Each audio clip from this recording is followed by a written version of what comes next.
À l'article 1er, je suis saisie d'une demande de parole de Madame Benbassa.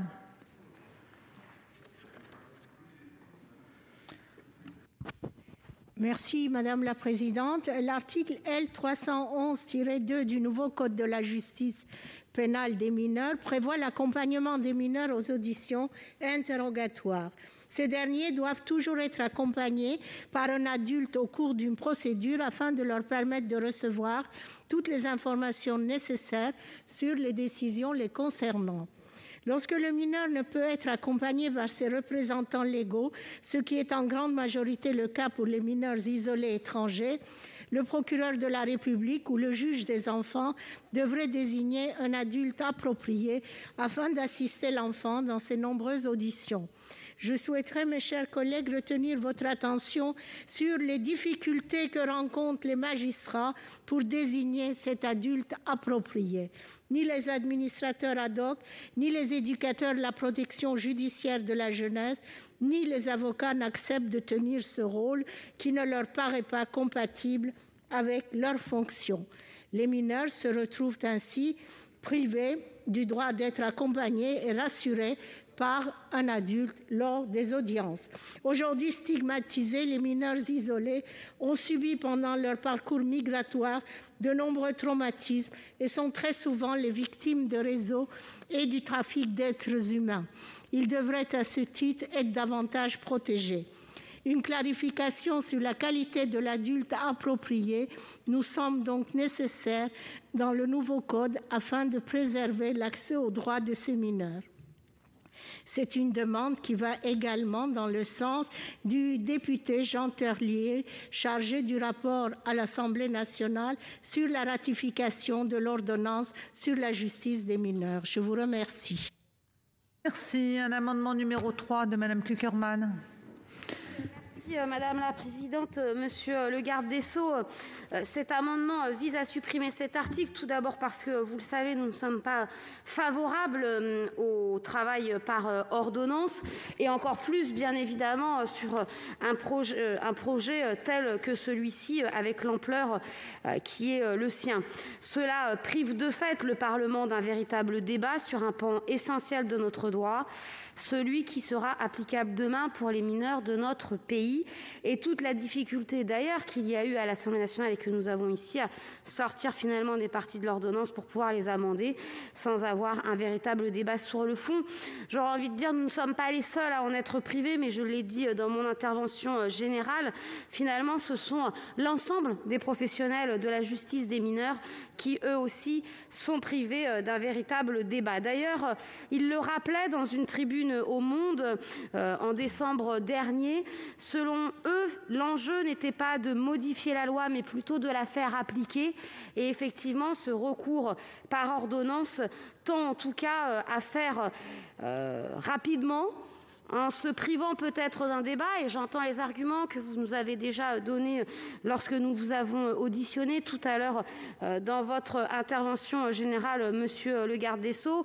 Cela fait maintenant certes plusieurs années que ce texte est en débat, mais entre avoir un texte en débat que tout le monde annonce et un texte qui crée réellement la concertation pour engager véritablement la réforme de cette ordonnance de 1945 qui certes avait besoin d'être retravaillé, il y a effectivement un large fossé et c'est celui-ci que nous dénonçons ce soir.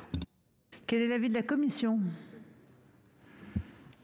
Alors oui, Madame Cukierman, comme vous, nous regrettons que d'être plongé sur un travail que sur un code de justice pénale des mineurs et non pas un code de l'enfance, je l'ai dit tout à l'heure. Oui, comme vous, nous regrettons que ce soit une loi de ratification qui nous soit soumise ce soir parce que c'est aussi un peu court-circuiter le travail parlementaire. Mais la loi de ratification est là. Donc maintenant, on aurait pu avoir une position jusqu'au boutiste en disant que nous nous opposons à cette ratification.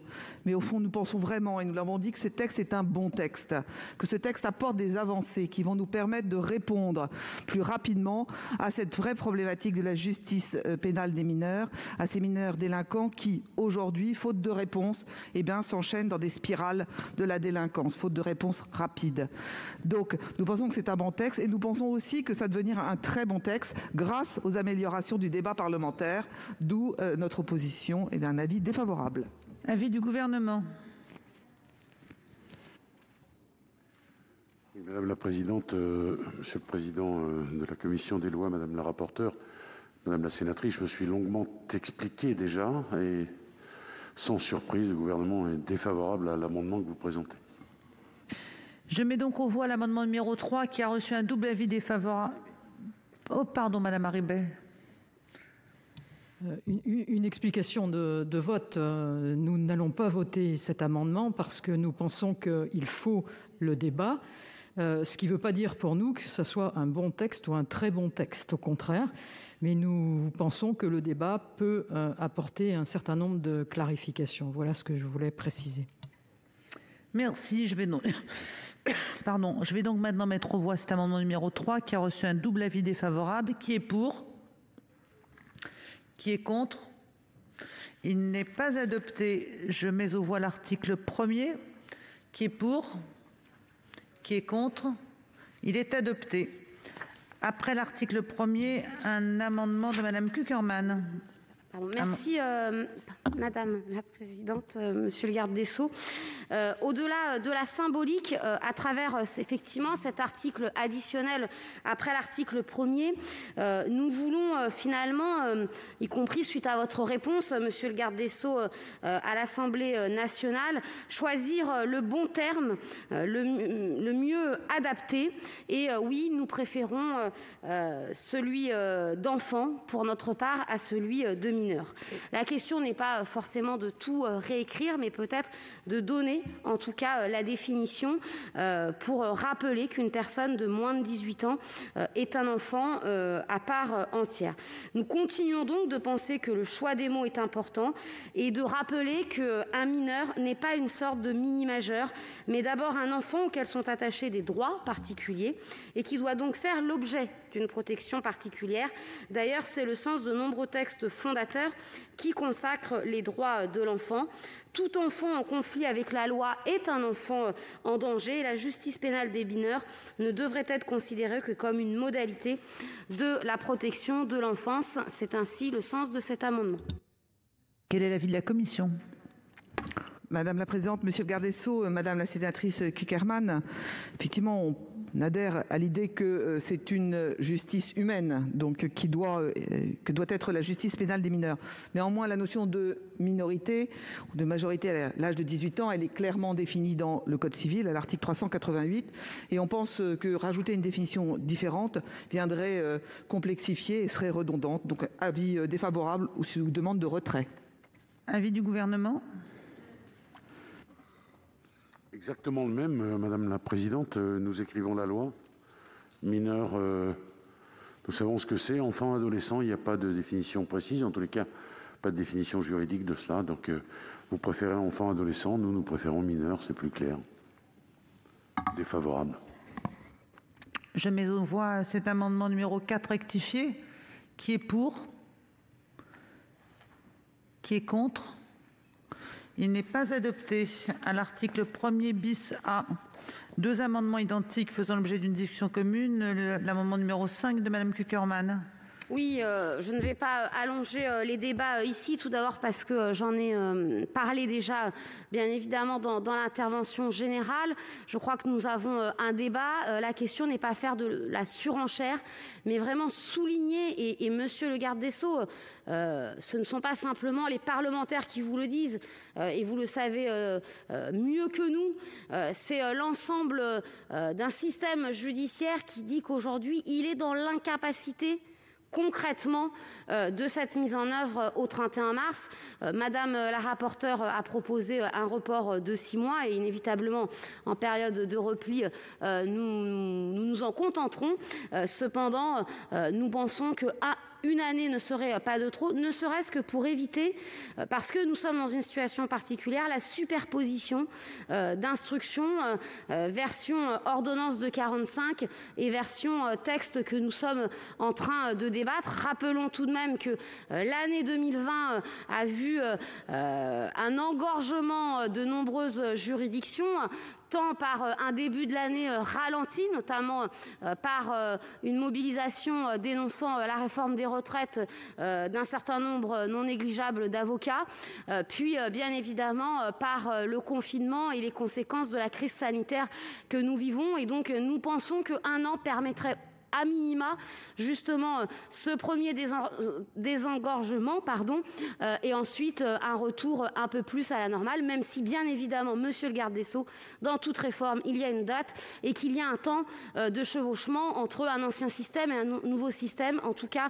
pour une meilleure clarté de la justice des mineurs qui sera rendue demain, nous pensons qu'il nous faut un délai supplémentaire. Le 49, monsieur Sueur.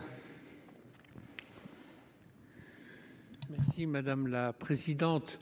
Monsieur le garde des Sceaux, chers collègues, c'est parce que nous voulons que la réforme réussisse, même si nous avons des critiques parfois lourdes sur le texte qui est présenté, que nous demandons, comme l'a fait Madame Cukierman, que l'application du texte soit reportée d'1 an. Madame Maryse Carrère, que nous avons entendu écouter avec attention tout à l'heure, écrivait dans son rapport au nom de la Commission des lois sur la loi de finances pour 2021 au titre de la PJJ. La Commission des lois, je cite, a constaté lors de l'examen de ce projet de loi que tant les juridictions pour mineurs que les services de protection judiciaire de la jeunesse ne seraient pas prêts à mettre en œuvre la réforme à la date prévue. Les développements informatiques ont également pris du retard, de même que le travail de formation des personnels qui doit précéder l'application de la réforme. Le risque d'une mise en œuvre plus formelle que pratique de la réforme et d'importants temps de transition au cours de l'année 2021 paraît donc réel. Je cite simplement ce que disait notre collègue et qui a été adopté par toute la commission. J'ajoute que, monsieur le garde des Sceaux, nous avons reçu les représentants des magistrats, les représentants des avocats, les représentants des éducateurs spécialisés, les représentants des SPIP et de la PJJ. Et ils nous disent tous qu'il faut du temps pour la mise en œuvre de cette réforme. Alors nous savons ce qui s'est passé, le recours à l'ordonnance, bien sûr la procédure accélérée, puisque vous savez, monsieur le garde des Sceaux, que plus aucun texte, enfin mis à part le texte sur la bioéthique, n'a droit à la procédure normale qui devrait pourtant être en vigueur pour un texte comme celui-là. Nous avons vu la précipitation avec laquelle les textes d'application sont parus avant même que le texte ne soit voté. Si nous défendons cet amendement, ce n'est pas du tout contre la réforme, c'est pour, Madame Rossignol, et je pense que vous l'aurez compris, une réforme qui soit efficace. Quel est l'avis de la commission ? Madame la Présidente, Monsieur le garde des Sceaux, mes chers collègues, nous avons émis déjà nos réserves sur l'entrée en vigueur au 31 mars. La Commission des lois a adopté un report de 6 mois qui nous paraît justifié et nécessaire en l'espèce. Donner une année supplémentaire ne servirait pas à la réforme, mais au contraire démobiliserait les acteurs. Et ce n'est pas le but recherché, donc nous donnons un avis défavorable à ces amendements. Quel est l'avis du gouvernement ? Madame la Présidente, Monsieur le Président de la Commission des lois, Madame la rapporteure, Madame la sénatrice Cukierman, vous essayez la suppression et n'y parvenant pas, vous essayez le dilatoire. Pardon, je vais vous répondre sur cette question. J'ai déjà dit tout à l'heure dans mon discours que je n'étais pas insensible au délai qui était envisagé par la Commission des lois, mais à la vérité, je dois le dire pour des raisons différentes. Je vais m'expliquer une fois pour toutes sur ces questions. Monsieur le sénateur, ça me permettra également de vous répondre.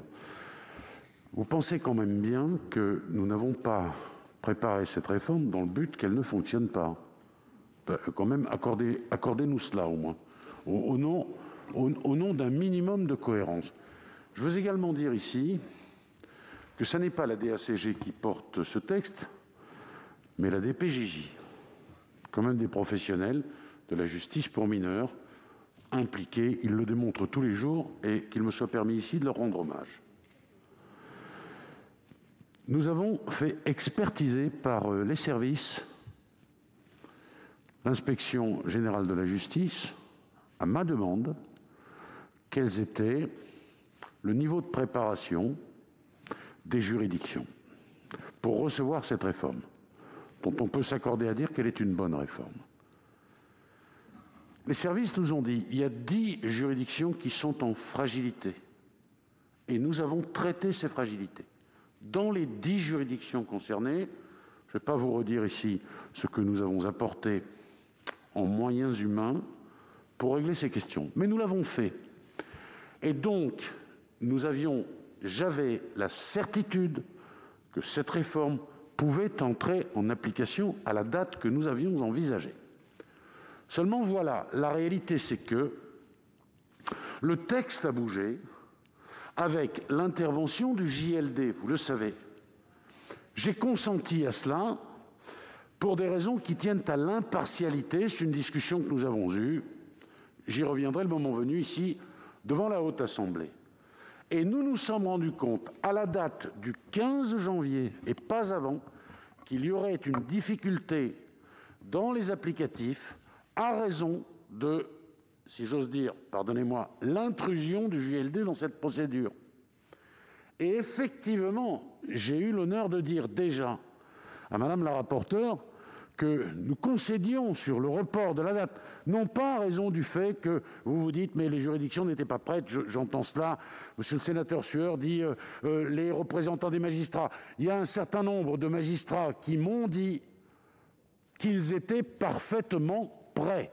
Et je le redis, la direction de la protection judiciaire de la jeunesse dit la même chose. Et pardonnez-moi, j'ai tendance à croire mes services. Mais en revanche, sur cette difficulté inhérente à l'introduction du JLD dans la procédure, nous nous sommes retrouvés confrontés à une réalité. Et donc, j'ai dit, et j'ai redit tout à l'heure dans mon discours, que nous étions d'accord pour un report. Mais, pardon, un report qui ne nous amène pas au calendrier grec. Il faut que cette réforme prenne corps et qu'elle soit applicable. Et nous sommes en train de régler cette question du JLD. Et la date qui a été proposée est une date que je retiens comme tout à fait réaliste. Voilà pour quelles raisons je suis évidemment défavorable, totalement défavorable, aux 2 amendements qui ont été présentés. Madame Cukierman.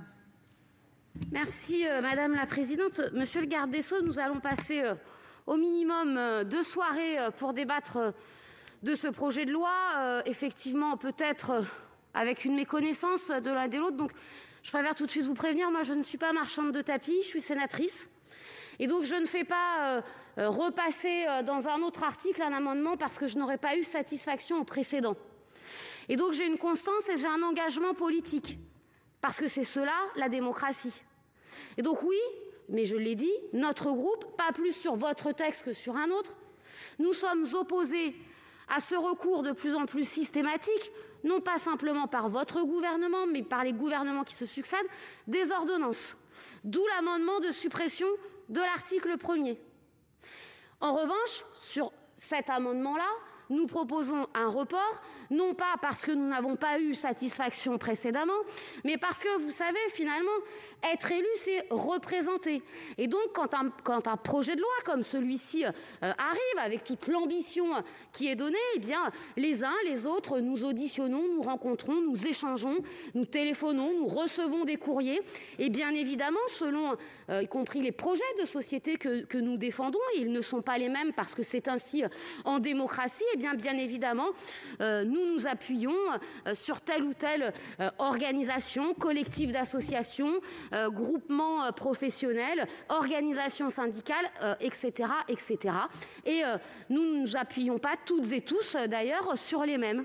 Et donc, vous savez tout aussi bien que moi, même mieux que moi, qu'il y a aujourd'hui un débat chez un certain nombre de professionnels de la justice quant à la faisabilité d'une application. Et nous savons également par ailleurs, parce que en tant que parlementaires, nous ne découvrons pas ce matin la problématique de la justice, qu'il y a des retards, sur l'informatique, qu'il y a, je le disais, des engorgements, et je ne jette la pierre à personne. L'année 2020 a été ce qu'elle était, mais parce qu'il y a eu aussi pendant des années des retards en termes de personnel, en termes de moyens, qui viennent aujourd'hui bien évidemment alourdir et donner plus de temps que nécessaire à ces procédures. Donc oui, je le redis, nous déposons cet amendement, pas parce que nous n'avons pas eu satisfaction au précédent, tout comme nous aurons encore une vingtaine d'amendements, mais même si vous nous dites non sur celui-ci, nous en déposerons d'autres pour continuer le débat, parce Madame que Cukierman, le texte le mérite. Je mets aux voix ces deux amendements, le 5 et le 49, qui est pour ?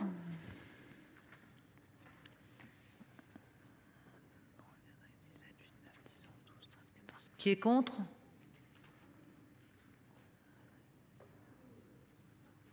Ils ne sont pas adoptés. Je mets donc aux voix l'article 1er bis A nouveau. Qui est pour ? Qui est contre ? Il est adopté. Je mets aux voix l'article 1er bis. Qui est pour ? Qui est contre ? Il est adopté. 5 amendements faisant l'objet d'une discussion commune à l'article 1er ter A. Le 62, Madame Benbassa. Merci Madame la Présidente. Le présent amendement a pour objet d'instaurer une présomption irréfragable d'irresponsabilité pénale pour les mineurs de moins de 14 ans.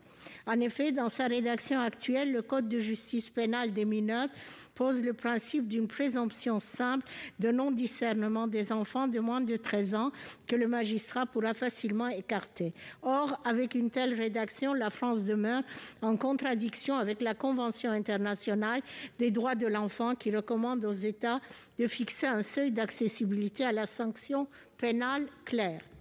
Il convient de tenir compte donc de la maturité émotionnelle, mentale et intellectuelle de l'enfant dont la personnalité est en construction. Nous proposons ainsi par cet amendement de retenir le seuil de 14 ans déjà appliqué dans plusieurs pays européens, à l'instar de l'Espagne, de l'Allemagne et de l'Italie. Merci. Amendement numéro 6, Madame Cukierman. Oui, merci Madame la Présidente. Monsieur le garde des Sceaux, dans le même sens, nous proposons de remplacer la présomption simple selon laquelle l'enfant de moins de 13 ans ne disposerait pas du discernement suffisant pour voir sa responsabilité pénale engagée par une présomption irréfragable. En cela, il répond à une exigence essentielle à nos yeux. Le droit pénal des mineurs doit respecter le principe selon lequel chacun a le droit de bénéficier d'un procès équitable. Pour cela, l'enfant doit avoir pleinement la capacité de participer à son procès. Cette compréhension constitue un aspect fondamental du discernement de son appréciation. Cela a d'ailleurs été rappelé en 2018 par... Le temps ne bouge pas. Cela a été rappelé en 2018 par Jacques Toubon. Je n'en abuserai pas, Madame la Présidente, rassurez-vous. Je la refais. Cela a été rappelé en 2018 par Jacques Toubon, alors défenseur des droits, qui expliquait que, je cite, « Pour que l'enfant bénéficie d'un procès équitable, il doit avoir pleinement la capacité de participer à son procès. Il doit comprendre pourquoi il est là, les sanctions pénales susceptibles d'être prononcées contre lui, mais aussi les mécanismes des recours judiciaires. » Or, en dessous d'un certain âge, un enfant, s'il peut avoir compris, même voulu son acte, a en revanche difficilement une telle compréhension de la procédure pénale dans laquelle il se trouve impliqué. De plus, l'actuel défenseur des droits, Claire Hédon, souligne que la responsabilité pénale continue à reposer sur la notion de discernement sans pour autant que cette notion soit définie, ce qui implique que des enfants de moins de 13 ans pourront toujours faire l'objet d'une procédure pénale. Il n'y aura donc pas de réel changement par rapport au régime applicable aujourd'hui. Des enfants de 7-8 ans pourront toujours faire l'objet de poursuites pénales comme cela peut arriver actuellement. Pire, comme cela est rappelé par de nombreux acteurs, cette notion de discernement laisse place à une grande diversité de pratiques suivant les magistrats et rompt le principe d'égalité devant la loi et la justice. Bien que Madame la rapporteure ait tenté de définir en commission cette notion de discernement, elle demeure encore à nos yeux assez floue, alors que son appréhension est centrale pour définir la culpabilité d'un mineur. Les voies de recours contre une telle appréciation ne sont pas précisées. Tel est le sens de l'amendement. L'amendement 50, Monsieur Sueur. Merci Madame la Présidente. Monsieur le garde des Sceaux, mes chers collègues, l'amendement que je présente va strictement dans le même sens que les précédents. La Convention internationale des droits de l'enfant demande à chaque État partie de fixer un âge minimum en dessous duquel un mineur ne peut être poursuivi pénalement. Ainsi, la rédaction actuelle de l'article L11-1 de l'ordonnance du 11 septembre 2019 ne permet pas de répondre à cette exigence dans la mesure où, en dessous de 13 ans, il y a une présomption d'irresponsabilité pénale qui est simple et qui n'est pas irréfragable. Le Comité des droits de l'enfant de Genève a été très clair à ce sujet.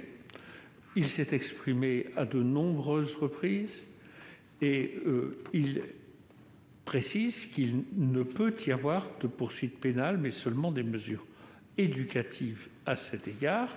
Et les mesures éducatives, d'ailleurs, tout le monde en conviendra, ne sont pas purement cosmétiques, elles sont très réelles, très fortes, et l'objectif du texte est de leur donner le primat.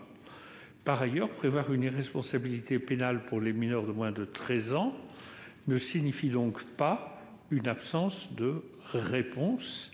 Et enfin, pour ce qui est des jeunes de plus de 13 ans, la responsabilité pénale doit être présumée et liée à la capacité de discernement qu'il appartient au magistrat de déterminer. Donc je crois que les choses sont très claires quant à notre point de désaccord sur ce sujet précis. Madame Boyer pour le 51.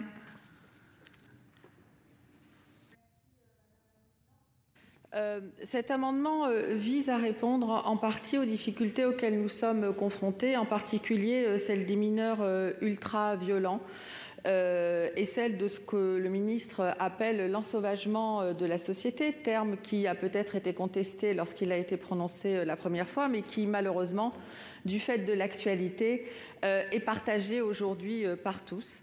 Je voudrais simplement rappeler une affaire assez sordide et particulièrement triste, que les mineurs qui ont frappé Marin, vous savez, ce jeune homme courageux qui était venu au secours d'un couple qui s'embrassait et qui a été tabassé jusqu'à en être handicapé à vie, avait été interpellé 18 fois, je crois, Monsieur le Ministre, si ma mémoire est bonne. Donc cet amendement propose d'instaurer un âge minimum de responsabilité pénale des mineurs à partir de 16 ans, tout en conservant l'exigence morale du discernement en deçà. Vous le savez, l'article du Code de la justice pénale des mineurs, celui qui est relatif à la responsabilité pénale des mineurs, prévoit une présomption de responsabilité pénale à partir de 13 ans et une présomption d'irresponsabilité en deçà, afin de rapprocher le droit français des règles du droit international et de la Convention internationale des droits de l'enfant qui exige un âge minimum en dessous duquel les enfants sont présumés n'avoir pas la capacité d'enfreindre la loi pénale. C'est la raison pour laquelle, dans le respect de ces fondamentaux, je vous propose de compléter ce dispositif en rendant responsables des mineurs de 16 à 18 ans, tout en maintenant une présomption de responsabilité pour des mineurs de 13 à 16 ans. L'amendement suivant est un amendement de repli identique que je me permets, Madame la Présidente, de défendre en même temps. Je vous remercie. C'est fait. Quel est l'avis de la commission sur ces amendements ? Merci Madame la Présidente, Monsieur le Ministre, mes chers collègues. Alors c'est vrai que ces amendements conjoints posent plusieurs questions. La première, c'est celle de l'âge pivot. On a eu l'occasion de le dire dans la discussion générale.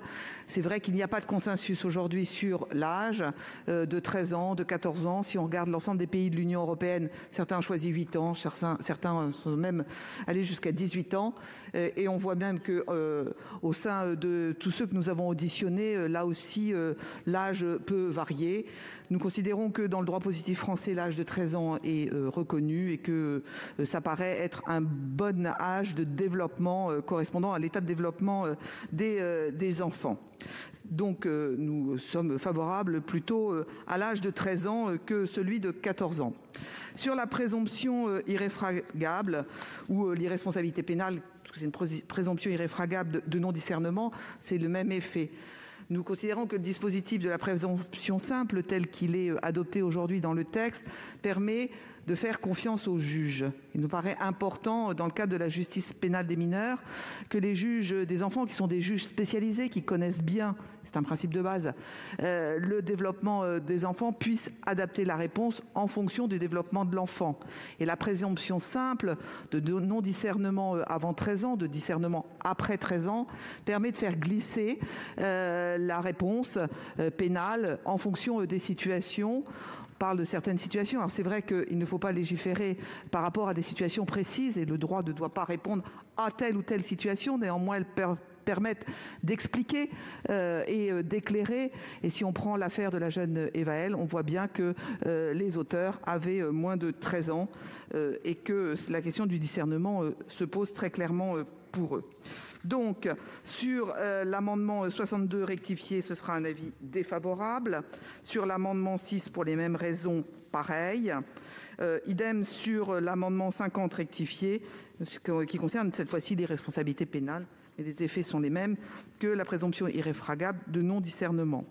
Sur l'amendement de Mme Boyer, le 51 rectifié, je ne suis pas sûre que de créer 3 seuils viendrait simplifier et permettre une réponse véritable, notamment pour une responsabilité pleine et entière des 16 à 18 ans, même si consiste en un groupe important de jeunes mineurs délinquants et souvent aussi enfermés dans cette spirale. Néanmoins, aujourd'hui, le juge peut renverser l'excuse de minorité. Et là aussi, je pense qu'il faut faire confiance au juge. Ce n'est pas la peine de complexifier en créant des strates supplémentaires. Donc, j'émettrai aussi un avis défavorable. Et sur l'amendement de repli, même chose. Quel est l'avis du Gouvernement sur ces 5 amendements ? C'est le même avis, Madame la Présidente. D'abord, on va rappeler que le mineur de 13 ans ne peut pas faire l'objet d'une mesure coercitive. Il faut le rappeler, et qu'il n'y ait pas de confusion sur ce point. Ensuite, nous partons du principe qu'il faut faire confiance au juge des enfants, qui a des gamins de 12 ans qui ont davantage de discernement que certains gamins de 14. Nous souhaitons également, bien sûr, qu'il y ait une réponse judiciaire adaptée à l'âge, évidemment, mais également au discernement. Je pense avoir à peu près tout dit. Je me joins aux explications de Madame la rapporteure et j'ajoute que dans quelques instants, le gouvernement proposera un amendement pour définir ce qu'est le discernement. Je devrais dire le mieux définir pour donner un certain nombre d'assurances encore, parce que, évidemment, la loi pénale doit être strictement encadrée et nous nous servirons, vous le verrez, de la définition qui nous est proposée par la Cour de cassation. Merci. Pas d'explication de vote. Je vais donc mettre aux voix ces 5 amendements qui ont tous reçu un double avis défavorable de la Commission et du Gouvernement. Le 62, qui est pour ? Qui est contre ? Il n'est pas adopté. Le 6, qui est pour ? Qui est contre ? Il n'est pas adopté. Même vote sur le 50. Le 51, qui est pour ? Madame Boyer, c'est votre amendement. Vous ne votez pas ? Ah, d'accord. Donc, vous le retirez ? D'accord. Et le suivant aussi, j'imagine. Donc, je mets en voie maintenant 4 amendements. Je mets en discussion 4 amendements faisant l'objet d'une discussion commune. Le 27 de Monsieur Sueur. C'est Madame Harribey. Oh, pardon, Madame Harribey. C'est pas grave, c'était assez logique. Je sais que... donc, une fois sur 2, je me trompe. Non, mais c'était indiqué, Monsieur Sueur, donc vous aviez tout à fait raison. Simplement, là, c'est sur la définition, comme je le disais dans mon propos de la discussion générale, par rapport à la définition du discernement. Nous voudrions donner une définition en expliquant que le mineur est capable de discernement lorsqu'ils ont voulu et compris l'acte. Et là, on reprend la jurisprudence de l'arrêt Laboude de la Cour de cassation de 1956 et qui a été réitérée. Et l'idée, c'est vraiment la notion d'avoir compris et d'avoir voulu. On irait même au-delà, c'est-à-dire qu'il faut être aussi en mesure de comprendre la procédure applicable et ses enjeux. Merci. Le 71, Monsieur Soili. Merci, Madame la Présidente. La rapporteure a utilement introduit au sein du Code de justice pénale des mineurs une définition du discernement. Cette définition relève en effet actuellement d'une jurisprudence constante depuis 1956 qui vise non seulement à la compréhension qu'a le mineur de son acte, mais également sa volonté de le commettre. Afin de ne pas affaiblir la portée de cette jurisprudence dans la définition qui sera inscrite dans la loi désormais, le présent amendement vise à y intégrer une référence expresse à la volonté du mineur et à sa compréhension de la procédure pénale. Voilà l'objet de cet amendement. Tout à l'heure, je présenterai, il y a un amendement de repli, le 70. On peut considérer que je l'ai déjà défendu, Madame la Présidente. Oui, d'autant qu'il y a un amendement du gouvernement identique, le 75, Monsieur le Ministre. Oui, Madame la Présidente, comme votre collègue Thani Mohamed, le gouvernement dépose, comme je l'ai évoqué dans mon discours tout à l'heure, un amendement de précision sur la notion de discernement. Nous avons choisi de recopier servilement, les adverbes sont utiles, la définition qui a été donnée par la Cour de cassation, belle référence s'il en est, vous me l'accorderez, dans un vieil arrêt, qui est un arrêt du 11 décembre 1956, qui a fait consensus depuis lors. Discernement, il faut que le gamin ait compris, voulu son acte, qu'il soit apte à comprendre le sens de la procédure pénale dont il fait l'objet. Ce volet-là est extrêmement important parce qu'il faut évidemment que la réponse pédagogique qui sera apportée par la justice puisse être comprise. Sinon, ça n'a strictement aucun sens et la justice tourne à vide pour elle-même, ce qui n'est quand même pas le but. Donc voilà la définition que nous proposons du discernement. C'est plus, comment dirais-je, plus précis que la notion de maturité, par exemple. C'est un mot qu'on a beaucoup utilisé ici il y a quelques jours de cela et sur lequel nous avons déjà disserté. Et voilà, le gouvernement se réfère à cette définition qui est une définition qui fait aujourd'hui référence quand il est question de définir le discernement. Madame la rapporteure, quel est l'avis de la commission sur ces amendements ? Oui, Madame la Présidente, Monsieur le garde des Sceaux, mes chers collègues. Vous avez compris, nous sommes tous attentifs à ce qu'il y ait dans ce Code de justice pénale des mineurs une définition de cette notion du discernement qui est la pierre angulaire de la responsabilité pénale du mineur. Cette définition, nous l'avions proposée autour d'un concept, certes aujourd'hui peu juridique, on en a bien conscience, celui de la maturité. Il me paraissait important que les sanctions prononcées à l'égard des auteurs délinquants, des mineurs délinquants, prennent véritablement en compte l'état d'évolution et l'état de compréhension, effectivement, des mineurs, et notamment de leur aptitude à comprendre. C'est la raison pour laquelle, et vous l'avez dit, Monsieur le garde des Sceaux, il est clair qu'il y a une base qui est cette jurisprudence constante de l'arrêt de principe Laboude que tout le monde a cité et qu'il est nécessaire et utile de se référer bien évidemment à cette constance jurisprudentielle.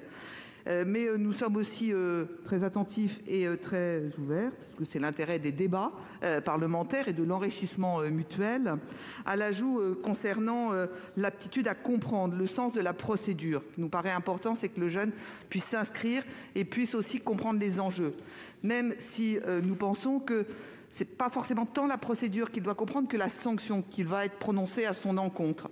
On a peur juste que la notion de procédure soit un peu plus abscon que celle de sanction qui parlera peut-être plus aux jeunes. C'est pour ça que nous mettons un avis favorable à vos amendements. Donc c'est un avis défavorable sur l'amendement 27 parce qu'il manque cette précision de l'aptitude à comprendre. Et nous mettons un avis favorable à l'amendement de M. Soili et du gouvernement puisqu'ils sont identiques. Et donc un avis défavorable à l'amendement de repli qui n'a plus de sens. Monsieur le garde des Sceaux, quel est votre avis sur le 27 ? Parce que j'imagine que vous avez un avis favorable sur le 71. Exactement. Madame la Présidente, vous avez bien imaginé. Donc le 27, défavorable ? Voilà. Je vais donc mettre aux voix Madame Maribey. Oui, je veux bien qu'on s'amuse et à dire bon, je suis favorable à celui-là et pas celui-là. Je ne peux pas vous laisser dire, Madame la rapporteure, que le nôtre est incomplet parce qu'il n'y a pas la notion de comprendre. Alors qu'on précise bien qu'il y a discernement lorsqu'on a voulu et compris l'acte. Donc soit vous vous êtes mal exprimé, soit qu'il soit incomplet et qu'on veut bien admettre que l'amendement de 71 rectifié 75 sont un peu plus complets et donc aller dans ce sens-là, mais ne dites pas que le nôtre ne parle pas de comprendre. Merci. Madame la rapporteure. Oui, précision, je me suis alors peut-être mal exprimée ou vous m'avez mal compris.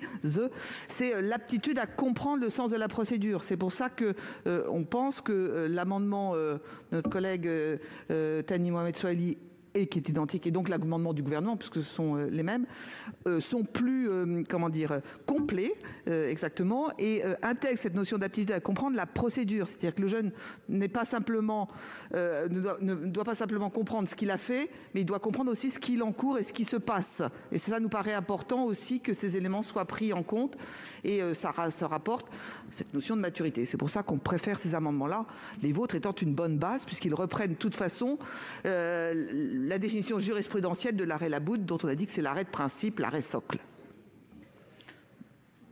Donc cette précision étant faite, on retire le nôtre au profit des deux autres. D'accord. Je vais donc mettre aux voix l'amendement 71, qui est pour, et 75 en même temps, qui est pour, qui est contre. Ils sont adoptés. Le 70 tombe, enfin retiré, Monsieur Soili. Je mets au voix l'article 1er terre à nouveau, qui est pour, qui est contre. Il est adopté. Article additionnel après l'article 6, l'amendement numéro 20, défendu par Madame Assassi. Merci Madame la Présidente. Mes chers collègues, je continue. Aussi bien les textes internationaux que nationaux présentent la détention d'un mineur comme une anormalité uniquement acceptable en dernier recours.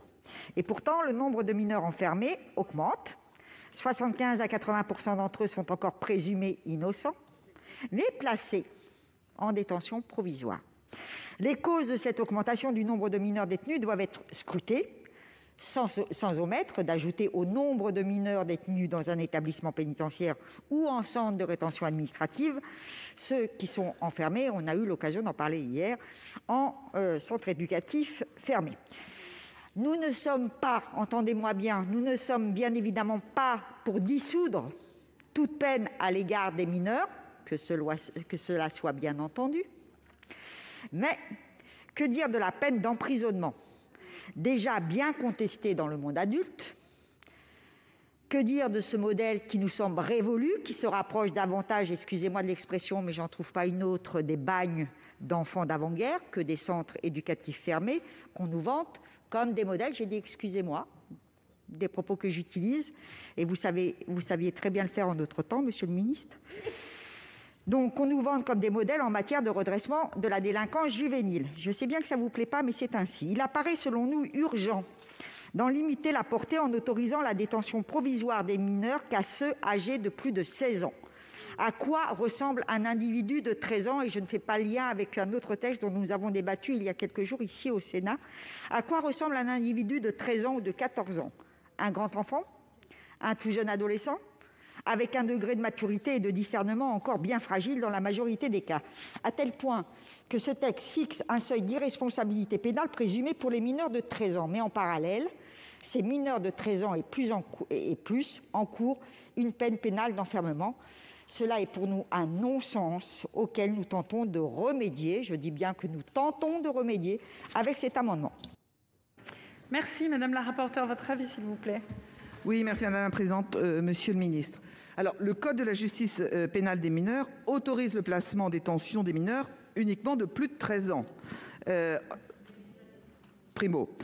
Entre 13 et 16 ans, elle n'est possible, cette détention provisoire, qu'en matière criminelle ou si le jeune s'est volontairement soustrait à des obligations dans le cadre de son placement en centre éducatif fermé. Donc je pense qu'il est difficile vraiment de se passer de cette détention provisoire pour des situations, et on vient d'en parler, qui sont particulièrement graves, de jeunes qui sont réitérants, de jeunes qui ne remplissent pas leurs obligations, et par moments la détention provisoire est un mal nécessaire. Avis défavorable. Merci, Madame le rapporteur. Monsieur le ministre, votre avis. Je vais redire, Madame la Présidente, Monsieur le Président de la Commission des lois, Madame la rapporteure, Madame la Présidente, que je n'ai pas changé. Vous voyez ? Je ne vais pas vous le chanter, non, je ne vais pas vous le chanter, mais je vous prie de le croire. Bon, c'est effectivement un mal nécessaire. On déplore tous qu'un gamin soit envoyé en prison. Mais je voudrais que vous entendiez, loin des caricatures peut-être, vous avez parlé de bagne tout à l'heure, n'était-ce pas un peu excessif ? Je voudrais seulement vous dire que parfois, le juge a besoin de cela et qu'il faut lui laisser les outils et qu'il apprécie. Et que parfois, des gamins vous disent, en fin de parcours, et j'en ai connu, que le premier séjour en prison, s'il est court, peut être salutaire. Ce n'est pas quelque chose que j'invente, le moins possible, mais parfois c'est particulièrement utile. Voilà pourquoi je suis défavorable à l'amendement que vous déposez, Madame la Présidente. Merci, Monsieur le ministre. Je mets donc aux voix l'amendement numéro 20 avec 2 avis défavorables. Qui vote pour ? Qui vote contre ? Qui s'abstient ? Il n'est pas adopté. Article additionnel après l'article 6, amendement 55 rectifié bis, Madame Boyer. Merci Madame la Présidente, Madame la rapporteure, Monsieur le Ministre. On l'a dit à plusieurs reprises dans cet hémicycle en parlant de la justice des mineurs, un mineur ne peut être complètement responsable de ses actes lorsqu'il commet une infraction et nous devons rappeler aux adultes leur responsabilité éducative. Le ministre de l'Intérieur l'a rappelé abondamment ces jours-ci en commentant d'ailleurs cette sinistre affaire du petit Yuri en disant que la responsabilité des parents était importante puisque c'était des mineurs souvent qui étaient dans des bandes et il a cité plusieurs chiffres. Aussi, Monsieur le ministre, mes chers collègues, je voudrais vous rappeler que le devoir d'éducation doit primer sur le pouvoir de punir et vous l'avez rappelé à cet instant. Or, le devoir d'éducation ne relève pas seulement de la justice et de l'État, il relève d'abord et avant tout des parents. L'objet de cet amendement est de restaurer l'autorité des parents qui ont le devoir d'exercer sur leurs enfants parce qu'ils sont l'auteur et parce qu'ils en sont les ascendants. Ils sont aussi les premiers responsables. Exercer l'autorité sur un enfant, ce n'est pas nécessairement le brimer dans l'exercice des libertés, c'est lui donner un cadre, lui imposer des limites dans lesquelles il pourra plus tard s'épanouir. D'ailleurs, c'est ce que dit Maurice Berger, dont on a lu, je suis sûre, chacun d'entre nous ici sur ces bancs, plusieurs articles ces jours-ci. Or, dans le contexte socio-économique souvent difficile, beaucoup de parents ont fini par baisser les bras dans l'éducation qu'ils étaient censés donner à leurs enfants, disqualifiés socialement. Ils se sentent plus un devoir d'intervenir dans la vie sociale de leur enfant. Ce rappel à la responsabilité parentale doit s'effectuer de façon ferme et solennelle. Il semble qu'aujourd'hui, seule l'institution judiciaire soit en mesure d'avoir un impact réel sur les parents, souvent démobilisés. L'objectif premier de ce texte n'est toutefois pas de punir les parents, mais de créer chez eux une sorte d'électrochoc, une prise de conscience, afin qu'ils se réinvestissent avec fermeté dans l'éducation et la surveillance de leurs enfants. Les causes de l'aggravation de la violence sont multiples chez les mineurs et tiennent en partie à l'affaiblissement de l'autorité, à l'encadrement parental. Les enfants concernés sont souvent victimes d'une perte de repères et d'un désengagement de leur famille. Aussi, l'autorité parentale se définit comme l'ensemble des droits et des devoirs ayant pour finalité l'intérêt de l'enfant. Pour conclure, je voudrais vous dire que sur le plan pénal, selon lequel nul n'est responsable pénalement que de son propre fait, empêche de donner toute sanction directe des parents pour des faits de leurs enfants. Il ne s'agit pas ici de remettre en cause ce principe en instaurant une responsabilité pénale du fait d'autrui, mais de replacer l'autorité parentale au cœur de l'éducation des enfants. Ainsi, il est proposé de diversifier les possibilités d'action contre les parents qui resteraient passifs face à l'évolution défavorable des mineurs et qui maximisent par défaut de surveillance les risques et la dérive vers la délinquance. Le présent amendement propose un contrat d'engagement réciproque qui soit signé par les titulaires de l'autorité parentale et le service de la protection judiciaire de la jeunesse afin de garantir le respect Madame par la les mineurs rapporteure, des obligations. si vous pouviez nous donner votre avis. Je suis désolée, mais là, c'est 40 secondes déjà en plus. Merci, Madame la Présidente, Monsieur le Ministre. Effectivement, dans le Code de justice pénale des mineurs, on a nécessairement besoin d'introduire la place des parents. La responsabilisation des parents est essentielle dans le cadre de l'accompagnement des mineurs pour faire en sorte que ces derniers s'impliquent, notamment dans les mesures éducatives qui sont prononcées à l'égard des mineurs. Certes, dans un certain nombre de cas, les parents sont défaillants. Néanmoins, dans un certain nombre de cas, ces derniers ne s'impliquent pas véritablement. C'est le sens de l'amendement qu'a déposé ma collègue Valérie Boyer. Alors là, c'est sous la forme d'un contrat. Alors un contrat, c'est un accord, c'est un engagement, c'est de la responsabilisation des parents auquel est associée des sanctions. Alors je ne sais pas si les sanctions seront adaptées. C'est une faculté en tout cas qui est laissée au juge et qui permettrait de favoriser, nous l'espérons, cette implication des parents. Donc nous sommes plutôt favorables. Merci Madame le rapporteur. Monsieur le ministre, votre avis?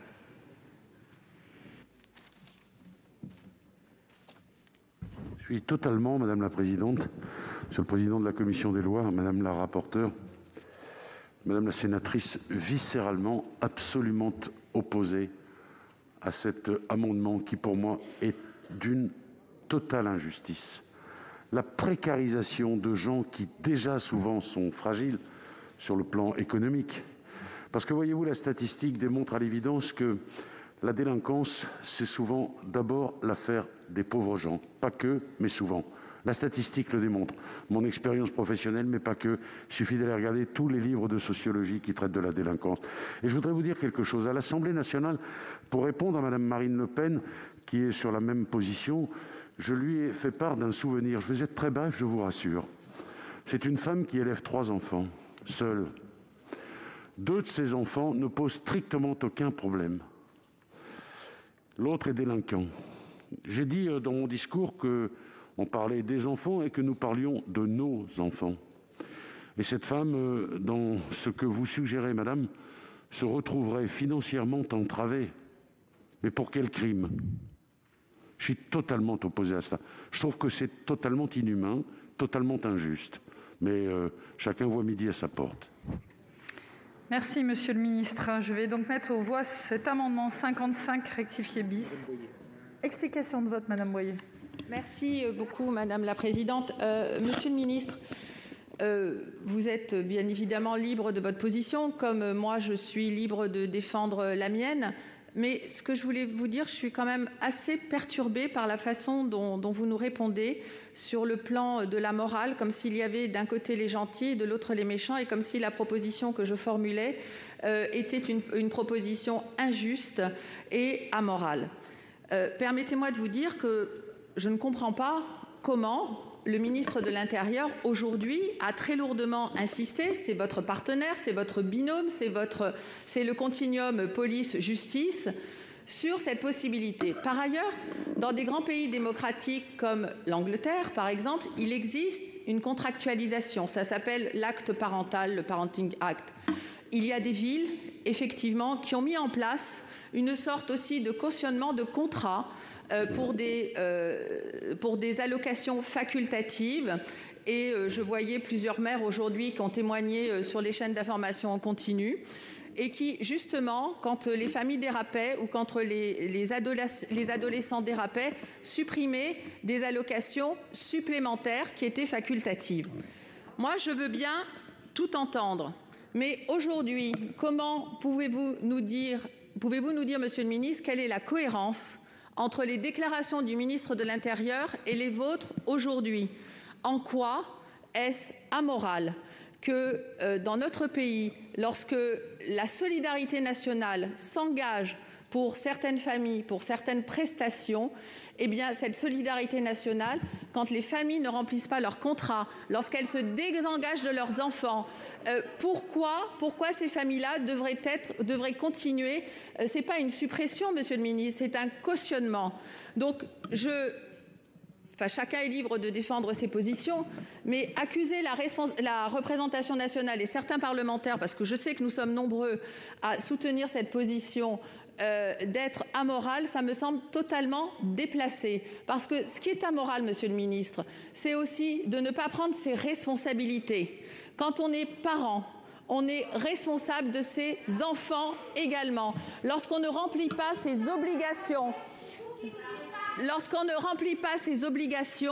eh bien, à un moment donné, il faut aussi que la société dise stop. Ça ne veut pas dire qu'on abandonne les enfants, mais ça veut dire qu'on apporte des dépassez votre temps.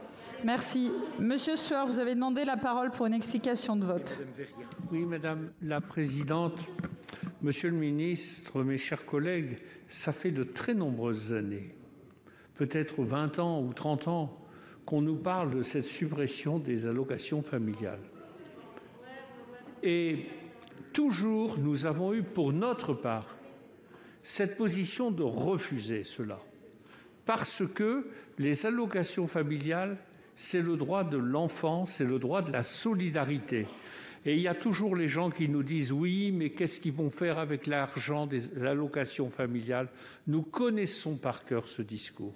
Mais Monsieur le ministre a eu raison de dire qu'il s'agit souvent de familles en grande difficulté. Et lorsque l'on croit, en faisant une telle pression, que l'on va régler les problèmes, on ne les règle pas. Et c'est constant. Et c'est pourquoi nous soutiendrons fortement la position de Monsieur le ministre dans cette affaire. Madame Verrian a demandé la parole pour une explication de vote. Merci Madame la Présidente. L'implication des parents, c'est évident, doit être forte. Et c'est pour ça, d'ailleurs, que je n'ai pas compris, Monsieur le ministre, hier, pourquoi, lorsqu'on a parlé de la remise aux parents, vous étiez contre, puisque c'est un premier pas, justement, où il peut y avoir dialogue entre le juge et les parents pour évoquer cette responsabilisation, et je pense qu'elle est importante. L'idée de jouer sur les allocations familiales, pourquoi pas? Il me semble que ça doit être, dans ces cas-là, avec un véritable accompagnement de la famille, qui là n'est pas du tout signalé dans l'amendement. C'est pourquoi je ne voterai pas cet amendement, parce qu'il me semble qu'il y a un véritable besoin d'accompagnement des parents et de prise en charge de la famille avant d'aller les supprimer. Très bien, merci. Monsieur le ministre, vous souhaitez répondre? Monsieur Brisson a demandé la parole pour une explication de vote. Très brièvement, parce que, Madame la sénatrice, vous avez déjà, hier, tenté de créer entre l'intérieur et la justice une sorte de fossé, dont je vous dis d'ailleurs qu'il est artificiel. Je sais les propos qu'a tenus le ministre de l'Intérieur. Il a effectivement parlé parfois d'une responsabilité au sens où une éducation carencée peut hélas amener vers la délinquance des mineurs, et ça n'a strictement rien à voir avec une sanction d'ordre pécuniaire qui viendrait frapper des familles qui sont déjà handicapées. C'est la première remarque. La deuxième, madame, n'inventez pas des mots qui ne sont pas sortis de ma bouche. Je n'ai pas parlé de morale. Je ne suis pas un moralisateur. Vous avez votre morale, j'ai la mienne. J'ai parlé de justice. C'est singulièrement différent. Enfin, sur la remise à parents, la remarque que j'ai pu faire hier, vous l'avez entendu, c'est que envisager la remise à parents comme sanction, c'est un peu désarçonnant. Surtout quand les parents sont présents, parce qu'il y a aussi des parents qui connaissent la délinquance de leurs enfants et qui sont des parents très très présents. Voilà ce que j'ai dit. Je suis évidemment pas contre la remise à parents et je n'entends pas opposer les enfants délinquants et leurs parents, surtout quand ils sont bien élevés. Voilà ce que je voulais dire. Je trouve ça, je le redis, profondément injuste, socialement injuste. Et l'exemple que j'ai donné tout à l'heure méritait peut-être une réponse différente et pas polémique. Vous montez sur vos grands chevaux, vous dites « mais comment s'adresse-t-il à la représentation nationale ?» En l'occurrence, avec son cœur, cette dame dont j'ai le souvenir précis, c'est une femme honnête qui élève bien ses enfants. 2 sont sur la bonne route, le 3e non. Doit-on l'handicaper ? Voilà la question qui est posée. Non, mais pardon, madame la sénatrice, c'est ça la question qui est posée. Le reste, c'est des conjectures. Max Brisson a demandé la parole pour une explication de vote. Oui, merci, madame la présidente. Merci, madame la présidente. Tout à l'heure, je l'ai demandé aussi pour défendre les amendements de madame Boyer qui n'étaient pas là. Je vous invite à regarder un peu la montagne de temps en temps parce que j'avais demandé la parole sur les amendements qui ont été brillamment défendus par M. Beuller en l'absence de mme Boyer. Moi, je ne comprends pas, monsieur le garde des Sceaux, c'est vous qui êtes monté sur vos grands chevaux. Vous avez créé un moment d'indignation pour un contrat proposé entre la justice et les parents. Une sorte de prise de responsabilité. Vraiment, j'ai lu, après vous avoir vu indigné, j'ai relu 2 fois l'amendement pour me demander, puisque je l'avais co-signé, si je n'avais pas commis quelque chose contre le bon sens, puisque vous avez parlé de la justice, vous avez parlé d'injustice. Et vous accusez Mme Boyer comme cela de vouloir crisper le débat. Mais c'est vous qui venez de le crisper, avec bien sûr une partie de la gauche qui, dès que l'on touche à ces questions de responsabilité des parents, et excusez-moi, des responsabilités des parents, ça me semble quelque chose qui appartient au pacte républicain. Je suis, jusqu'à la fin de ma vie, profondément un professeur. Eh bien, moi, j'estime, en effet, que la justice peut demander aux parents d'être responsables par rapport à leurs mineurs et d'envisager un contrat. On est en train de s'offusquer, de crier à l'indignation pour un simple contrat demandé par la justice. Permettez-moi, monsieur le garde des Sceaux, de ne pas être d'accord avec vous et je voterai alors sans état d'âme l'amendement de Mme Boyer. Merci, chers collègues. Juste vous dire que tout à l'heure, nous sommes 3 à ne pas vous avoir vu vous manifester pour prendre la parole. Non mais désolé, mais nous étions... voilà, nous n'avons pas vu. Donc nous serons plus attentifs, chers collègues, c'est promis. Vers la montagne. Madame Apoursopoli, vous avez demandé la parole. Oui, évidemment, madame, c'est sans aucune surprise que nous n'allons pas voter votre amendement. Parce qu'à une problématique sociale, vous répondez une fois de plus par une approche répressive. Non, madame, mais laissez-moi causer, vous reprendrez la parole après, vous en avez tout le loisir, vous le faites depuis tout à l'heure pour demander des sanctions à l'encontre des familles. Alors, nous ne sommes pas étonnés de votre position, évidemment, et toute évidence, la pression financière exercée à l'encontre des familles déjà vulnérables, dans la plupart des cas, ne ferait qu'accentuer évidemment les difficultés, mais ça a été dit par monsieur le ministre, économiques, sociales et familiales. Et je suis moi-même allée visiter, comme plusieurs parlementaires, je suis allée, monsieur le ministre, à la prison de Longuenesse.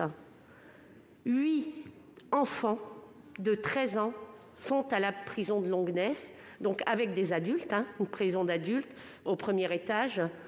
Et je me suis renseignée sur ces enfants. Qui sont-ils, ces enfants ? Ils sont des enfants de l'ASE, pour la plupart, qui ont été baladés de famille en famille dans des difficultés énormes, madame. Ils sont des enfants qui auraient dû avoir un suivi psychologique, parce qu'ils sont souvent atteints psychologiquement. Les parents, madame, comme vous le dites, les parents qu'aujourd'hui sont aussi à la limite mis à l'index, ces parents, ils ont fait les CMPP pour avoir des rendez-vous. Ils ont demandé des suivis psychologiques avec des psychologues. Ils n'en ont pas eu parce qu'il n'y en a pas, madame. Voilà ce qui s'est passé. Les parents de ces enfants, plusieurs m'ont dit, puisque je les ai vus aussi, plusieurs m'ont dit qu'ils avaient fait les hôpitaux pour demander de l'aide et qu'à un moment donné, ils avaient y compris prévenu que ces enfants allaient passer à l'acte. Et qu'est-ce qui a été fait pour ces enfants ? Eh bien, rien n'a été fait. Et aujourd'hui, ils se retrouvent à 13 ans, à la prison de Longuenesse, avec des adultes, dans une situation où le retour en arrière n'est même pas presque possible, il faut se le dire. Ils mériteraient d'être dans des structures aujourd'hui, parce qu'ils ne sont pas des criminels, ils sont malades. Ils sont malades, voilà ce qu'ils sont, ces enfants. Et les parents, madame, qu'est-ce qu'ils en peuvent, ces parents, d'avoir des enfants qui sont malades ? Voilà ce que à quoi la société ne répond pas. Et c'est pour ça qu'il nous faut des moyens. Merci, chers collègues. Je vais donc mettre aux voix cet amendement numéro 55 rectifié bis avec un avis favorable de la commission, un avis défavorable du gouvernement. Qui vote pour ?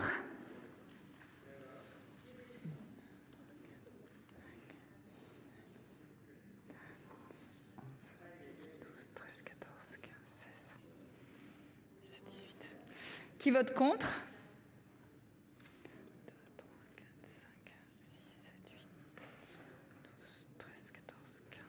17. Il n'est pas adopté. Nous passons à l'article 7 avec deux amendements qui font l'objet d'une discussion commune. L'amendement 66 rectifié présenté par Madame Benbassa.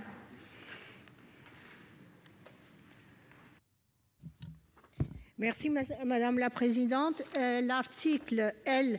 413-1 du Code de la justice pénale des mineurs est une disposition qui prévoit qu'un mineur âgé de 10 à 13 ans puisse être retenu à la disposition d'un officier de police judiciaire pour une durée allant jusqu'à 12 heures. Il s'agit d'une mesure de privation de liberté pour ces enfants qui peuvent ainsi être interrogés par la police ou la gendarmerie sous la contrainte. Cet amendement vise ainsi à supprimer l'ensemble de la section relative à cette procédure et ne devrait pas concerner des enfants et adolescents, bien sûr, moins de 13 ans. Nous rappelons d'abord que juridiquement, la présomption d'irresponsabilité s'applique à ces enfants. Nous insistons ensuite sur le fait qu'à cet âge, ils ne sont pas en mesure de comprendre une telle procédure ainsi que ses enjeux. Ceci n'est pas acceptable, ni juridiquement ni moralement. C'est pourquoi nous demandons la suppression de cet article. Merci. Merci, chers collègues. L'amendement 35 rectifié présenté par Monsieur Sueur. Oui, merci Madame la Présidente. L'article L. 413-1 fixe les conditions dans lesquelles peut être prononcée la retenue d'un mineur, comme cela vient d'être dit par Madame Benbassa. L'amendement que nous proposons limite ce dispositif aux enfants de plus de 13 ans, alors que l'article L. 413-1 prévoit que la retenue pourrait être prononcée à l'encontre de mineurs âgés de 10 à 13 ans. Ça nous paraît vraiment judicieux d'être au-dessus de 13 ans, mais non pas en dessous. Merci, chers collègues. Madame la rapporteure, je vous demande de vous donner votre avis sur les deux amendements, s'il vous plaît. Oui, Madame la Présidente, c'est donc deux avis défavorables. En effet, il ne nous paraît pas utile de supprimer la retenue qui peut être nécessaire pour avoir des informations concernant des jeunes qui ont commis des infractions graves, des jeunes de 10 à 13 ans, d'autant que cette retenue est très encadrée parce qu'elle n'est possible que si le mineur est soupçonné d'avoir commis un crime ou un délit puni d'au moins 5 ans d'emprisonnement et sa durée est limitée au temps strictement nécessaire et ne veut pas dépasser 12 heures renouvelables une fois, avec des garanties supplémentaires. Donc c'est un avis défavorable. De même pour l'amendement 36 rectifié. 35. Défavorable. Monsieur le ministre, même avis pour le 66, oui, Madame la voyais Présidente, hocher de la tête. Oui, c'est absolument et parfaitement encadré. Un gamin de 11 ans peut être retenu quelques instants, ne fût-ce que pour obtenir le nom de ses complices. Et on a besoin de cette procédure qui est, une fois encore, extrêmement attentive aux droits des enfants. Très bien, donc défavorable sur le 66, défavorable sur le 35 rectifié. Parfait, je mets donc aux voix l'amendement numéro 66 rectifié avec deux avis défavorables. Qui vote pour ? Qui vote contre ? Qui s'abstient ? Il n'est donc pas adopté. L'amendement 35 rectifié avec deux avis défavorables. Qui vote pour ? Qui vote contre ? Qui s'abstient ? Il n'est donc pas adopté. Deux amendements identiques qui font l'objet d'une discussion commune, le 16 et le 36. L'amendement numéro 16, Madame Cukierman. Oui, merci Madame la Présidente, Monsieur le garde des Sceaux. Peut-être pour raccourcir effectivement nos débats, puisque le débat vient d'avoir lieu et cela s'inscrit en tout cas dans la même logique, puisque à travers cet amendement, cela vise effectivement à abroger le régime de retenue pour les enfants de 10 à 13 ans, puisque ces mesures de privation de liberté sont à nos yeux en tout cas l'équivalent d'une garde à vue pour mineurs. Et même s'il y a peut-être parfois besoin de maintenir un enfant, nous pensons que cela aurait pu être fait, notamment avec les services de la protection judiciaire de la jeunesse ou la protection de l'enfance, pour justement éviter cette situation douloureuse d'abord pour des enfants et qui vise finalement à renforcer une fois encore le caractère répressif plus qu'éducatif. Merci, chers collègues. Monsieur Sueur. Oui, Madame la Présidente, même explication que celle que vient de faire Madame Cukierman dans le droit fil des deux amendements précédents. Parfait, merci, chers collègues. Madame le rapporteur. Même avis que les précédents, puisque c'est mêmes causes, les mêmes effets. Donc défavorable. Monsieur le ministre. Ça a été parfaitement dit par Madame la rapporteure. Même cause, mêmes effets, Madame la Présidente. Très bien. Défavorable. Je mets donc aux voix ces deux amendements 16 et 36 avec deux avis défavorables. Qui votent pour? Qui votent pour? Voilà, merci. Qui vote contre? Qui s'abstient? Ils ne sont pas adoptés. Nous avons à présent deux amendements qui font l'objet d'une discussion commune, le numéro 43 et le numéro 44. Monsieur Sueur pour le numéro 43. Oui, cet amendement est important pour nous, Madame la Présidente, Monsieur le garde des Sceaux, mes chers collègues. Notre amendement vise à supprimer la procédure en audience unique devant le tribunal pour enfants. La procédure devant le tribunal pour enfants en audience unique prévue dans cet article ne permet en effet pas le temps de travail éducatif qui est pourtant nécessaire et déterminant pour le jeune. Le texte prévoit de reproduire la comparution immédiate des majeurs, ex flagrant délit. Cette procédure ne nous semble pas adaptée pour des mineurs, voire dangereuse. Monsieur le ministre, il y a une contradiction entre l'état d'esprit que vous affichez dans l'objet de la présente loi, du présent projet de loi, et cette procédure-là, qui est vraiment calquée, je le redis, sur la comparution immédiate des majeurs. Cette audience unique participe à l'accélération forte de la procédure pénale prévue dans le présent projet. Or, il convient de rappeler que les enfants sont des êtres en construction qui ont besoin de temps pour grandir, évoluer, mûrir. La sanction immédiate n'est pas une réponse efficace contre la délinquance des mineurs, mais la rapidité de l'intervention éducative l'est certainement. En outre, le texte initial prévoit qu'il suffit d'un rapport de moins d'1 an pour pouvoir se prononcer, délai totalement injustifié pour un mineur au comportement par nature extrêmement évolutif. De plus, nous souhaitons alerter sur le petit b du 2e alinéa de cet article, qui vise particulièrement les mineurs non accompagnés. C'est un sujet difficile, nous le savons. Il est en effet courant que les mineurs en situation de migration refusent de se soumettre aux opérations de prélèvement, souvent car ils ne sont pas informés. Cette mesure interroge plus largement dans un contexte où on constate que les mineurs non accompagnés sont plus souvent déférés devant le juge des enfants à l'issue d'une garde à vue et davantage incarcérés que le reste des mineurs délinquants.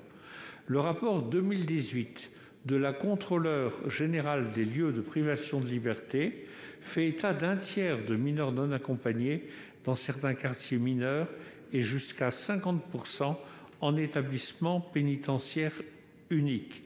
La généralisation des audiences uniques sera donc néfaste pour les mineurs en général et pour ces mineurs non accompagnés en particulier. Merci, Monsieur Sueur. L'amendement numéro 44. Vous aviez... c'est Madame Harribey. Merci Madame la Présidente. C'est un amendement de repli par rapport à celui le précédent. Dans l'hypothèse où on maintient la procédure d'audience unique, pour nous, il convient de hausser le niveau d'exigence pour qu'il y soit recouru, c'est-à-dire de plus l'encadrer. Sinon, c'est ce qu'on avait souligné depuis le début des débats et dans notre discussion générale. Sinon, elle deviendra rapidement la voie de droit commun et signera la disparition de la spécificité de la justice des mineurs. Donc, on propose d'encadrer Et on rappelle quand même qu'une simple décision, parce que c'est le problème des réitérants, hein. C'est vrai que vous allez nous répondre que ça ne concerne que les réitérants, mais on pense qu'une simple décision antérieure de culpabilité ne peut pas suffire à justifier le recours à la procédure unique et qu'il faut l'encadrer pour pas que ça devienne la procédure de droit commun. On voit bien hein, l'intérêt, on est un peu à la limite, c'est un peu un exercice d'équilibre, on le reconnaît, mais on préférerait l'encadrer de manière à éviter que ça devienne la procédure de droit commun. Merci, Madame la Présidente. Merci, chers collègues. Madame la rapporteure, vos avis sur 43 et 44. Merci, Madame la Présidente, Monsieur le Ministre, mes chers collègues.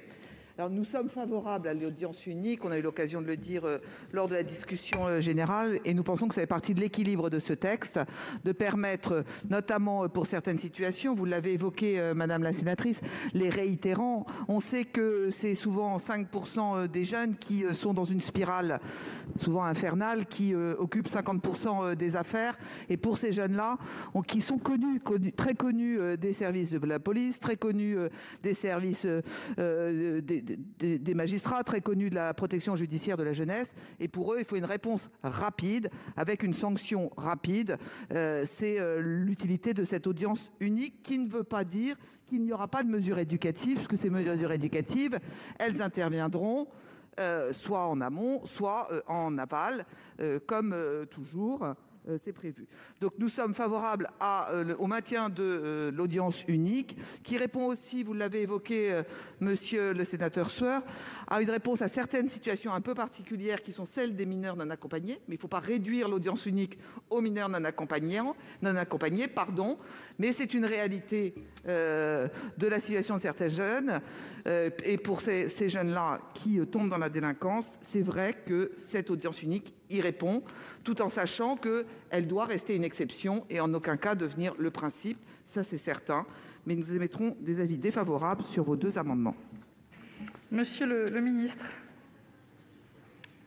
Je pense, Madame la Présidente, que tout a été dit. D'abord, l'audience unique, nous y sommes, nous l'avons déjà dit, j'ai eu l'occasion de m'exprimer sur ce sujet précis, extrêmement attaché. Ça fait partie du sens de cette procédure. Et puis, ça n'interdit en rien les mesures éducatives. Ça vient d'être rappelé à l'instant. J'émets donc deux avis défavorables. Très bien, je mets donc aux voix l'amendement 43 avec deux avis défavorables. Qui vote pour? Qui vote contre? Qui s'abstient? Il n'est pas adopté. Amendement de repli numéro 44 avec deux avis défavorables. Qui vote? Madame Harribey, pour explication. Oui, on va maintenir cet amendement parce que quelque part, cette audience unique, ce n'est pas le principe de l'audience unique, c'est vraiment les moyens qui sont derrière pour faire en sorte qu'elle ne devienne pas la procédure de droit commun. C'est ça notre souci. Il faut que vous le compreniez. Et avec le problème des petits réitérants et le problème des MNA aussi. Donc c'est pour ça aussi qu'on proposait d'encadrer. Par contre, là, on prend un pari. On fait un pari, hein, parce que c'est un des éléments importants de la réforme. On fait un pari. Moi, je demande à voir quand même, par rapport aux problèmes qui se posent et aux moyens qui sont derrière, et je voudrais bien faire le pari que ça ne devienne pas la procédure de droit commun, mais on a un doute important. C'est pour ça qu'on maintient cet amendement, pour prendre date sur ce pari-là. Et nous allons mettre aux voix, chers collègues, donc qui vote avec deux avis défavorables, qui vote pour cet amendement, numéro 44, qui vote contre, qui s'abstient, il n'est pas adopté. Deux amendements qui font l'objet d'une discussion commune, l'amendement 40 et 17, l'amendement numéro 40, monsieur Sueur. Oui, Madame la Présidente, Monsieur le Ministre, mes chers collègues, il s'agit d'introduire un peu de souplesse dans le travail des magistrats au vu des situations. Merci. Chers collègues, Madame Cukierman pour l'amendement numéro 17. Oui, je vous remercie, Madame la Présidente. Monsieur le garde des Sceaux, nous arrivons là, bien évidemment, sur ces questions de délai dont nous avons parlé déjà hier. Et bien évidemment, nous entendons la volonté du gouvernement de procéder à une accélération de la justice et une mise en culpabilité prompte. C'est essentiel, d'ailleurs, pour fluidifier le travail des juges, pour les accusés, mais surtout pour les victimes, qui n'entament bien souvent leur travail de reconstruction qu'après le verdict. Cela ne doit cependant pas se faire au détriment des droits fondamentaux, et y compris ceux de la défense. La question des délais est donc centrale, et l'idée même d'ailleurs d'une fourchette de délai unique pose question, tant les mineurs ne disent pas tous du même accompagnement.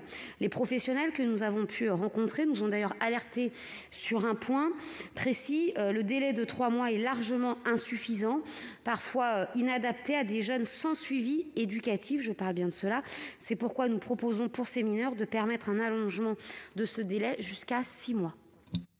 Merci, chers collègues. Madame le rapporteur, vos avis sur ces amendements?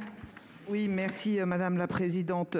Alors le premier amendement, le numéro 40, qui supprime le délai maximal de 3 mois avant l'audience de culpabilité, donc il revient sur les délais. Or, on sait que les délais, c'est aussi le cœur de la réforme. Ce qui va faire l'efficacité de ce nouveau code de la justice pénale des mineurs, c'est de pouvoir juger le jeune dans un temps réduit, 10 jours à 3 mois pour la culpabilité, et à partir de ce moment-là, se mettra en place les mesures éducatives et pourra se mettre en place aussi la sanction et tout le travail autour de la personnalité du mineur. Donc ça me paraît, ce sera un avis défavorable sur cet amendement. Quant au deuxième amendement, le numéro 17 de Madame Cukierman, c'est vrai que moi je ne comprends pas tout à fait la logique, parce que je trouve que, au contraire, pour les jeunes qui n'ont pas de suivi, il convient que l'audience de culpabilité soit rapidement prononcée pour que se mettent en place les mesures prises en cohérence. Donc voilà, ce sera aussi un avis défavorable. Très bien, merci. Monsieur le ministre. 2 fois défavorable, Madame la Présidente. Parfait.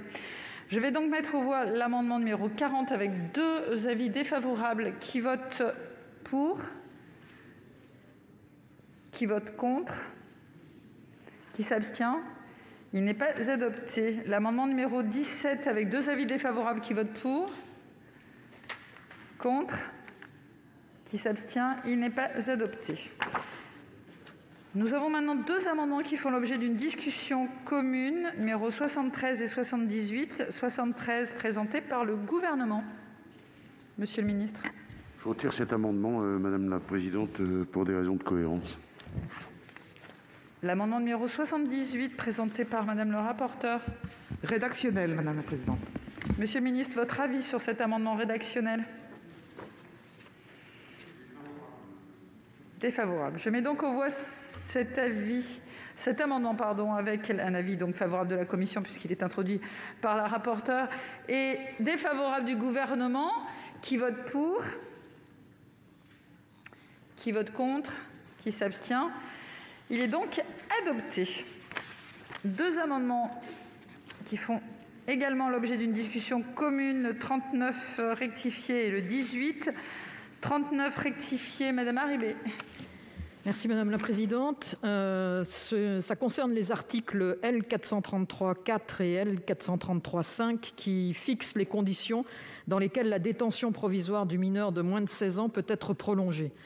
Nous proposons dans notre amendement qu'une révision automatique de la détention provisoire ait lieu tous les 3 mois.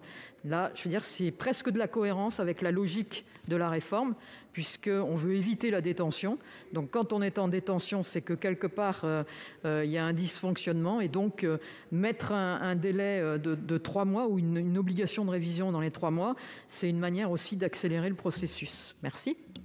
Merci, chers collègues. Madame Cukierman, pour votre amendement. Madame la Présidente, Madame la Garde des Sceaux, c'est quasiment en tout point le même amendement. Il vient donc d'être défendu, mais nous pensons effectivement qu'il y a besoin de plus de régularité et d'encadrement sur cette problématique de l'enfermement.